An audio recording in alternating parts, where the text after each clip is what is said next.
ત્યારે જૂનાગઢની અંદર તળાવમાં બ્યુટિફિકેશનના મામલે ભ્રષ્ટાચાર થયો હોવાનો આક્ષેપ થઈ રહ્યો છે।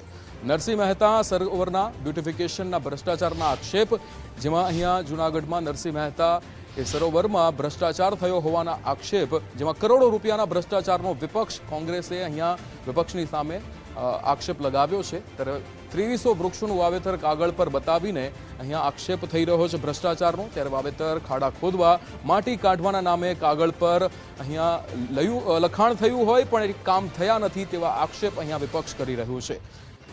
મિયાવાકી યોજનામાં સખી મંડળની બહેનોની રોજગારી છીનવી કોન્ટ્રાક્ટ આપ્યાના પણ આક્ષેપ કરવામાં આવી રહ્યા છે।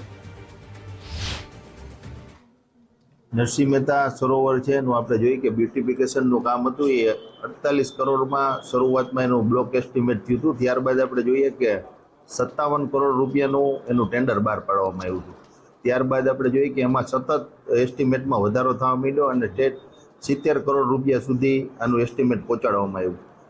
એકમાત્ર એનું કારણ છે કે આમાં મોટા પાયે માત્ર ને માત્ર ભ્રષ્ટાચાર કરવા માટે આ એસ્ટિમેટ હતું એ અવારનવાર વધારવામાં આવ્યું હતું। અને બીજી વસ્તુ આપણે જોઈએ કે આ જે તળાવ છે એનું જે કામ થવાનું હતું એમાં મોટાભાગના રિંગ રોડ હતા, એમાં પાર્કિંગ હતું, પરંતુ એ કોઈ વસ્તુ તો ત્યાં થઈ જ નહીં।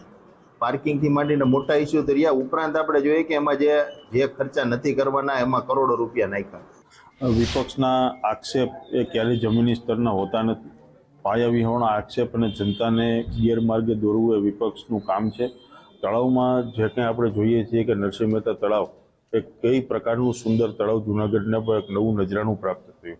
પ્રવાસીઓ પણ ખૂબ મોટી સંખ્યામાં નરસિંહ મહેતા તળાવમાં આવી રહ્યા છે।